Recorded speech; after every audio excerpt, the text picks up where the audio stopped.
세계사 수능 특강 10강 개념 2 과학혁명부터 보도록 하겠습니다. 이 과학혁명에서는 요 4명의 학자가 유의해야 할 사항입니다. 이건 역시 순서대로예요. 16세기에 그러니까 르네상스와 겹치는 시기죠. 코페르니쿠스가 요런 책을 씁니다. 천체 회전에 관하여 1543년인데 이제 지동설에 대해서 주장을 하기 시작한 거죠. 그래서 그 코페르니쿠스 다음에 나오는 이 세 사람 역시 다 지동설을 기반으로 연구를 전개를 했다라고 기억을 하면 됩니다. 그래서 코페르니쿠스가 이렇게 천동설이 아닌 지동설을 이야기한 것은 정말 세계관의 변화를 가져온 거였죠. 그래서 어떤 놀라운 아이디어나 생각들을 이야기할 때 코페르니쿠스적 전환이라는 말을 쓰기도 합니다. 이어서 나오는 케플러는 행성이 타원 운동을 한다라는 것을 지동설을 전제로 밝혀냅니다. 그래서 이건 역시 지동설을 발전시킨 거고요. 갈릴레오 갈릴레이는 이제 망원경으로 천체를 관측해서 지동설을 입증해냅니다.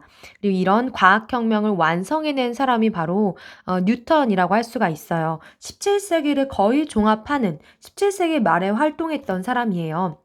그래서 과학혁명의 어떤 완성자라고 보면 되고요. 만유인력의 법칙을 이야기를 했고요. 기계론적 우주관을 완성했다라고 여겨집니다. 이것은 뭐 신이 마음대로 우주를 움직이는 게 아니라 어떠한 법칙이 있다. 일정한 법칙이 있고 인간은 그것을 이성으로 관찰할 수 있다라고 보는 관점입니다.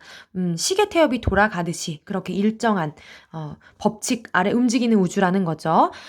그래서 이런 어떤 자연 철학의 수학적 원리를 쓴 책이 프린키피아라는 책이고요. 1687년에 출간이 되었습니다. 네, 요렇게 기억을 해두되 코페르니쿠스가 가장 먼저 나왔고 케플러, 갈릴레이, 뉴턴 순서대로 과학혁명에 포함되는 학자들이라는 거 알고 있으면 됩니다. 문제가 다 하나씩 나왔어요. 코페르니쿠스도 단독으로, 갈릴레이도 단독으로, 뉴턴도 단독으로 나왔기 때문에 네, 잘 기억해 두기 바랍니다. 그리고 의학 관련돼서는 간단하게 수특에 나와 있는데 그래도 기억을 해 두어야 될 것 같아요. 이것도 르네상스 시기와 겹칩니다. 베살리우스가 인체 해부화학에 대해서 연구를 16세기에 했고요. 하비가 혈액순환론에 대해서 연구를 한 게 17세기에 나왔습니다. 그러면 우리 수특을 보면서 내용 다시 한번 자세히 확인해 보겠습니다. 네, 과학혁명 16, 17세기에 일어난 과학의 발전과 세계관의 변화. 이렇게 식이 나와 있는 거 그냥 나와 있는 거 아니에요. 여러분들, 과학혁명이 먼저 일어났기 때문에 그 다음 사상과 철학에서도 이게 파급되어서 나가는구나를 기억을 하고 봐야 됩니다. 그래서 그 배경에는 왜 우리 르네상스 이전부터 뭐 중세 때 일어났던 십자군 전쟁이라든지 아니면 뭐 비잔티움의 멸망 등으로 인해서 이슬람의 과학과 기술도 자연스럽게 수용이 되게 되죠. 그러면서 역시 르네상스 시대의 어떤 학문 발전으로 인해서 과학적인 사고방식 자체가 나오게 됩니다. 그래서 그걸 시도했던 사람들인 거죠. 그래서 앞에서 얘기한 코페르니쿠스의 지동설은 기존의 고대 중세 때 있었던 프톨레마이오스의 천동설에 기초한 중세 우주관을 와장창창 깨뜨리는 그런 사건이었습니다. 케플러와 갈릴레이도 마찬가지 지동설에 의해서 연구를 했고요. 갈릴레이 같은 경우는 뭐 피사의 사탑에서 낙하 실험을 했다라는 에피소드도 있습니다. 이제 뉴턴과 같은 경우는 과학혁명을 종합했던 사람으로 알려지게 되는데 그게 물리와 수학 쪽에서 모두 다 정말 최고의 연구자였기 때문이래요. 그래서 천체 및 물체의 운동 법칙을 수학적으로 증명을 했다라고 합니다. 그래서 프린키피아의 다른 이름은 자연철학의 수학적 원리라는 거 기억을 해두고요. 밑에 조금 내려서 자료 플러스 보고 갑시다.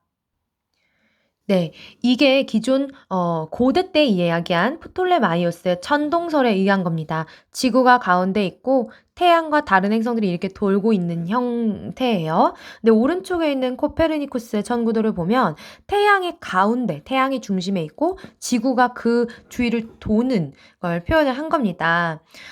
그래서 이 천동설 자체는 그 중세 때 어떤 교황과 교회의 권위 강화와 연결이 되어 있는 거예요. 그런데 코페르니쿠스는 1543년 천체 회전에 관하여를 통해서 지동설을 제기를 했고요. 케플러와 갈릴레이는 이걸 실제적으로 관측해서 타원 운동이나 아니면 망원경을 이용해서 과학적인 뒷받침을 해준 거죠. 그래서 뉴턴이 여기에 이제 마지막 쐐기를 박는 겁니다. 만유인력의 법칙으로 지동설을 합리적으로 설명해서 이제 중세적 세계관이 붕괴되고 과학적이고 이성적인 근대의식이 발전하는 토대가 마련이 되었어요. 기계론적 우주관이 출현을 한 거죠. 그래서 이런 과학적이고 이성적인 의식의 바탕 아래서 근대 철학과 사회계약설이 출현을 하는 겁니다. 그러면 근대 철학을 확인을 하고 갈게요. 네, 이제 근대 철학이 17세기에 출현을 하게 됩니다. 우리 수특에서는 근대 철학이 무언지만 간단하게 개념을 짚고 가는 방식으로 되어 있는데 지금까지 이 부분에서 기출이 너무도 잘 나왔었고 또 꼭 시험에 나오지 않더라도 여러분들이 앞으로 여러 가지 학문들을 연구를 할 때 기본적인 어떤 도움이 되는 부분이기 때문에 짚고 넘어갈 겁니다. 근대 철학의 가장 큰 흐름은 어떻게 진리에 도달할 수 있는가예요. 그거를 두고 방법이 두 개로 갈라지는 거거든요. 그래서 이름을 통해서 알 수 있겠지만 경험론, 어떤 경험과 감각으로 진리에 도달할 수 있다고 보는 겁니다. 우리 박세훈 선생님 책에서도 잘 나와 있지만 하나하나의 개별적 사실들을 연구를 하는 거예요. 너도 죽고 나도 죽고 쟤도 죽고 얘도 죽네? 그러면 다 죽네. 인간은 다 죽는다. 라고 이렇게 결론에 도달을 하는 겁니다. 이에 반해서 합리론은 이성과 추론으로서 진리에 도달할 수 있다라는 거예요. 어떤 전제를 해놓고 개별적 사례를 통해서 확인을 하는 거죠. 인간은 다 죽는다. 이게 맞을까라고 이제 확인을 하는 거예요. 얘도 죽고 쟤도 죽고 나도 죽고 너도 죽네? 아, 이게 맞구나. 라는 그런 방법입니다. 그래서 이 각각 경험론과 합리론을 주장했던 학자들이 있는데요. 영국의 베이컨입니다. 신기관이라는 책을 썼어요. 노붐 오르가눔이라고 하는데요. 1620년에 나왔죠. 이게 무슨 말인가 할 거예요. 설명을 조금만 더 추가하자면 고대 때 아리스토텔레스가 오르가눔이라는 그런 책을 썼었어요. 어떤 논리와 추론하는 방법에 대한 책들을 오르가눔이라고 했었는데요. 그래서 이거에 대해서 새로운 노붐, 오르가눔, 신기관이라는 거죠. 정리를 하자면 새로운 학문의 도구라는 식의 뜻으로 이해하면 됩니다. 그리고 또 영국의 로크도 대표적인 경험론자입니다.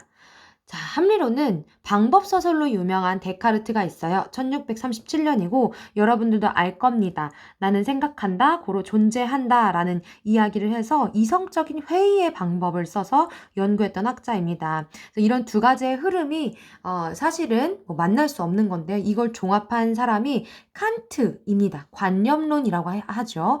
대표적인 저서가 순수의 이성 비판이 있다라고 기억하면 되겠습니다.